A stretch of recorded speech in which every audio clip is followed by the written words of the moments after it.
Iman berasal dari perkataan Arab amanna yang bermaksud aman atau membentuk keadaan aman atau tenteram. Dalam ilmu tauhid pula, iman bermaksud ikrar dengan lidah, tasdik dalam hati dan mengamalkannya dengan anggota. Rukun iman terbahagi kepada 6 perkara. Yang pertama, beriman kepada Allah.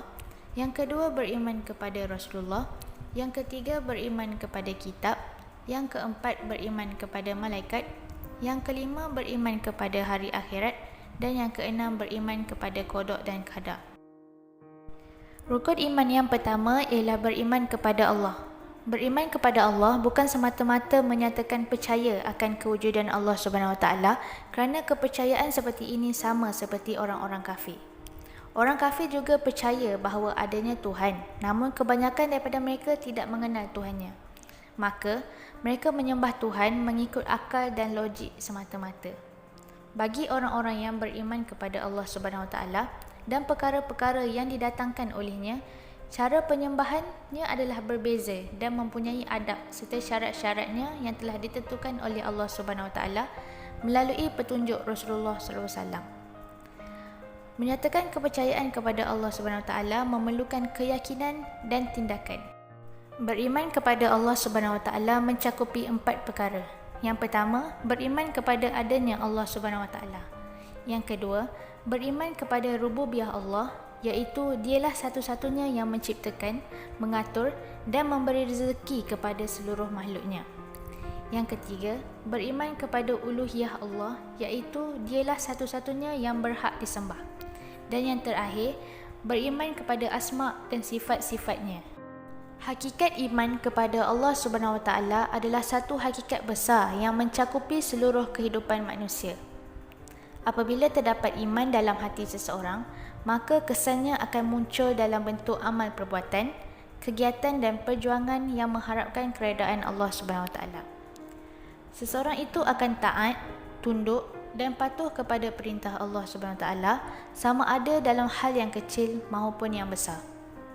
Imanlah yang akan mencerna keseluruhan aspek kehidupan manusia yang meliputi bisikan jiwa, cetusan hati, keinginan roh, kecenderungan fitrah, gerakan jasmani, tindak balas panca indera dan semua perbuatan sama ada semasa bersendirian maupun di depan orang ramai mengikut kehendak Allah.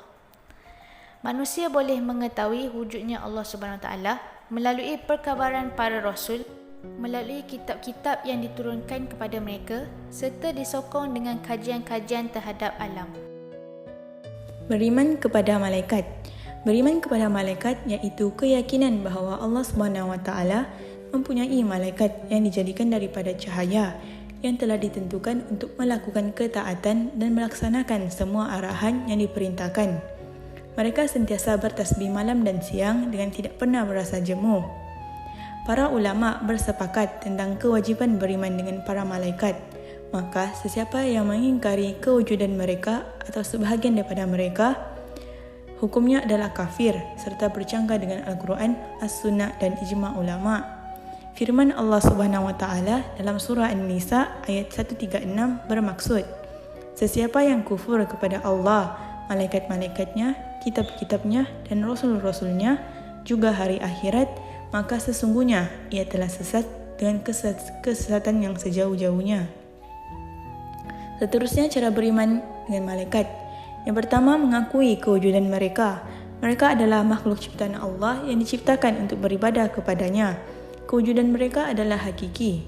Yang kedua, meletakkan taraf kedudukannya pada tempat yang telah Allah Subhanahu Wa Taala tentukan. Mereka adalah hamba-hamba Allah yang diberi arahan. Allah Subhanahu Wa Taala telah memuliakan mereka dengan mengangkat martabat kedudukan yang hampir dengannya. Kesan beriman dengan malaikat. Yang pertama, merealisasikan maksud iman, kerana tidak sah iman itu melainkan dengan beriman dengan mereka. Kedua, mengetahui keagungan pencipta yang maha berkuasa dan mengetahui kekuatan serta kerajaannya, kerana kehebatan makhluk ciptaannya menunjukkan keagungan pencipta. Yang ketiga, bertambah keimanan di dalam hati seseorang Muslim dengan mengetahui sifat-sifat malaikat, keadaan serta tugas-tugas mereka.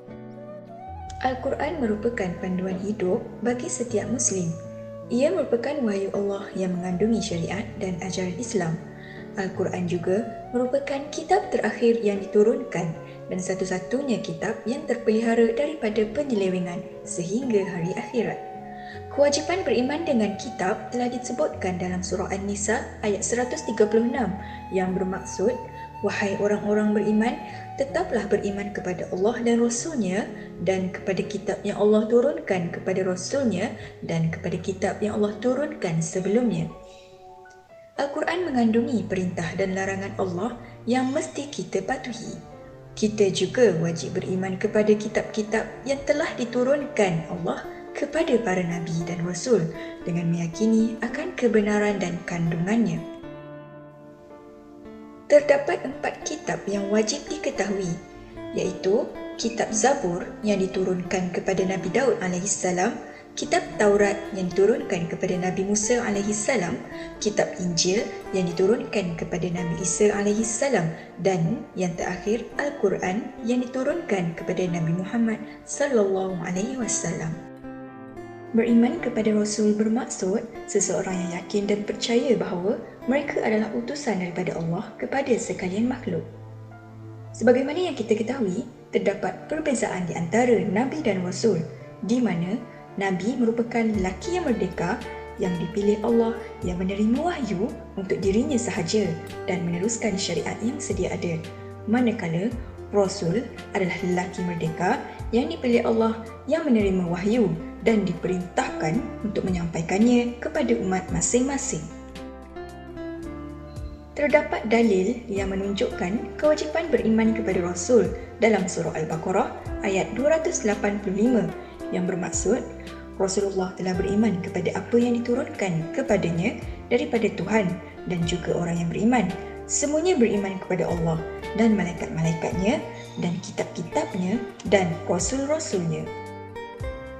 Hukum beriman kepada Rasul adalah wajib. Barang siapa yang tidak beriman kepada Rasul dikira kafir. Oleh itu, kita mestilah melakukan apa yang disampaikan oleh Rasul dengan penuh yakin sebagaimana yang telah ditetapkan dalam Al-Quran dan As-Sunnah. Rukun iman kelima iaitu beriman dengan hari akhirat. Beriman dengan hari akhirat merupakan salah satu daripada rukun iman. Tidak sempurna iman seseorang kecuali beriman dengannya. Sesiapa yang mengingkarinya adalah kafir. Beriman dengan hari akhirat bermaksud iktikad atau percaya akan berakhirnya kehidupan di dunia dan memasuki kehidupan akhirat selepasnya.